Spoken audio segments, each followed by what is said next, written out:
Hello everyone, let's have ourselves a chat.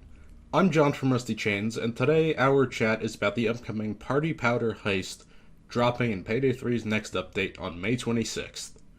Now, I will be upfront about this next bit. There was kind of a wide range of opinions within Rusty Chains regarding this heist. Leah and Valley like it, Chucky's pretty neutral on it, and I really dislike it. I don't like it very much. So keep in mind that mileage definitely varies on this heist as I give my reasoning here.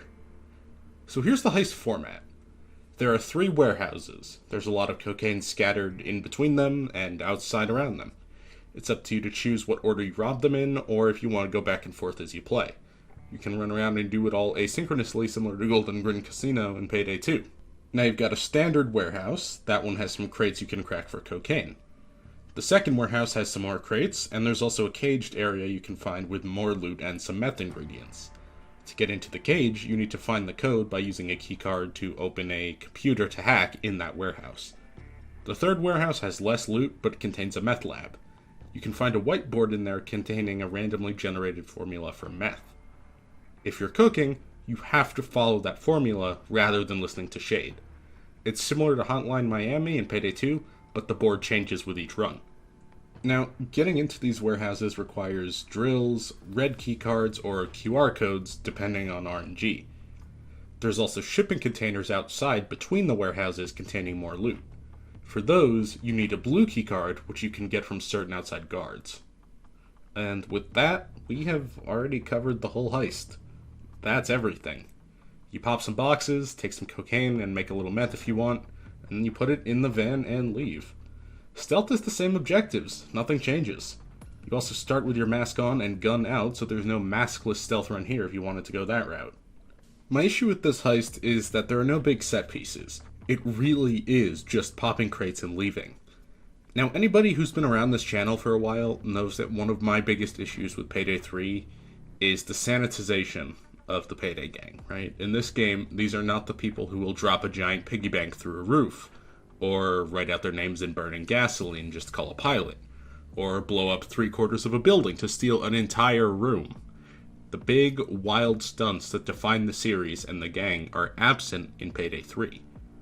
If we zoom into this heist, this is one of the most basic heists in the whole series. There are no stunts or set pieces or anything remarkable or unique. How many times has the Payday gang snuck into or shot up a warehouse? This is just such a bog-standard heist concept. The loud gameplay is little more than a shooting gallery supported by the gunplay. If you enjoy that, cool, you get a really fun opportunity to shut your brain off and shoot. That makes sense releasing this alongside the very solid Armor 2.0, which I covered in our last video. The stealth gameplay for this also has no unique elements. In fact, with there being no maskless social stealth here, this doesn't even take full advantage of all the features in Payday 3's stealth toolbox. This heist, to me, does not seem like something that people who've stepped away from Payday will get excited to come back and try out. This heist is built entirely on facilitating the mechanics of Payday 3. If you're already a really big fan of that, you'll enjoy getting more Payday 3. If you're hoping for a heist to wow you and bring you back in, this isn't going to be it. Now, the problem there is that this heist has a barrier to entry. This is a paid heist. We were asked by Starbreeze not to share the exact price point, but we can say it'll be priced pretty similarly to the other paid DLC heists. The problem there for me is the value of this heist is not on par with those other DLC heists. They all have a visually interesting location, like Syntax Error, big set pieces like Boys in Blue or Fear and Greed, or a new mechanic like the Evidence Search in Houston Breakout. There's nothing new here. There's not even cutscenes for before or after this heist. I know most people don't care for the Payday 3 cutscenes, but Starbreeze made a big deal out of the story of Payday 3 as an evolving live service.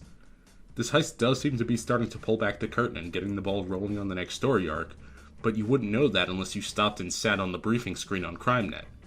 That's just another big element of previous paid DLC heists that isn't here. And the cutscenes have been used effectively. After Boys in Blue, the community got really excited about the Houston tease in that final cutscene, but there just isn't anything following through on that here. In my opinion, and this is just my opinion, this is the weakest and blandest heist of Payday 3. If this were a free update, it would be a little underwhelming. But I can't recommend paying for this package at similar value to other DLC heists. It just isn't on that level.